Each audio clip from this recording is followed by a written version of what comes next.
American educational philosopher Robert Maynard Hutchins wrote in his book, The Education of Modern Man, that the death of democracy is not likely to be an assassination from ambush. It will be a slow extinction from apathy, indifference, and undernourishment. So, here's the thing. Our democracy is in trouble. Big trouble. How many times must we suffer through the situation of one person getting the most votes and still losing the election? Why should the 578,000, yes, I said 1,000 here, people that live in Wyoming get as many senators as the nearly 30 million people of Texas? And Texans are getting doubly screwed because one of those senators is Ted Cruz. I mean, why not just give me a paper cut on my eyeball while you're at it? Let's start with the elephant standing on our necks. Can we realistically continue to call ourselves a democracy when the presidential elections of 1876, 1888, 2000, and 2016 produced an electoral college winner who did not receive the most votes in the general election? As of this recording, Joe Biden won over 4 million more votes nationwide than Mango Mussolini over here. When all the counting is done, Uncle Joe, President-elect Uncle Joe, will have won the popular vote with the combined population of 23 states that have a total of less than 4 million people. And yet, we had to wait on pins and needles for 5 states to sort through less than 200,000 remaining uncounted votes to declare a winner? The simple answer is, until we rid ourselves of the Electoral College, we're just not a democracy. Just a quick history lesson on the institution that holds our elections hostage every 4 years. Article 2, Section 1, Clause 2 of the Constitution created the Electoral College to act as a group of presidential electors with the sole purpose of electing the president and vice president. There are currently 538 electors, and an absolute majority of electoral votes, 270 or more, is required for the Electoral College to declare a winner. The Constitutional Convention of 1787 originally called for the president to be selected by members of the national legislature. While initially a popular choice, eventually, after much debate, delegates realized that a nomination by Congress could violate the separation of powers. Once the Electoral College had been decided on, including the apportionment of electors influenced by slavery in southern states with the adoption of the Three-Fifths Compromise, James Madison still had reservations. He still favored a direct election via a popular vote, but recognized that it would be difficult to get consensus on the proposal given the prevalence of slavery in the South.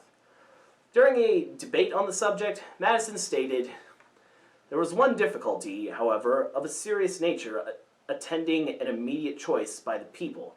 The right of suffrage was much more diffusive in the northern than the southern states, and the latter could have no influence in the election on the score of Negroes." Madison's words, not mine.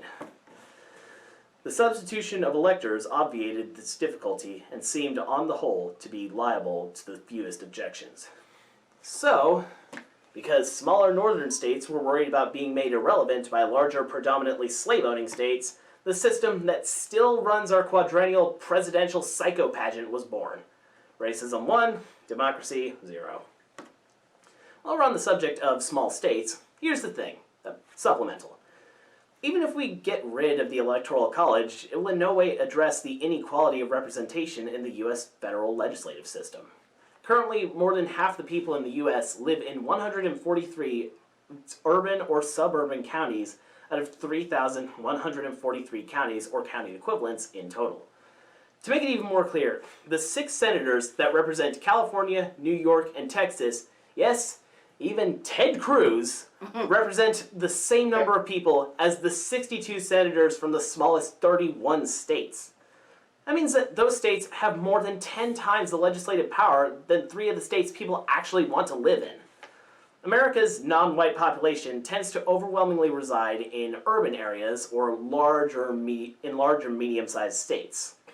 To illustrate, the 10 biggest states by 2018 census estimates all have higher than national average percentages of non-white voters, while the 10 smallest states mostly consist of rural, overwhelmingly white voters.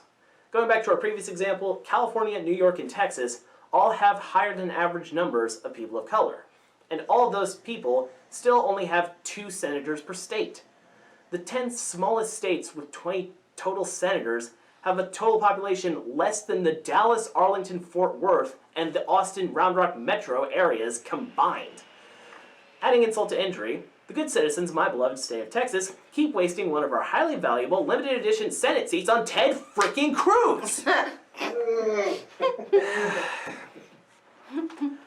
Rural and predominantly white populations tend to vote Republican.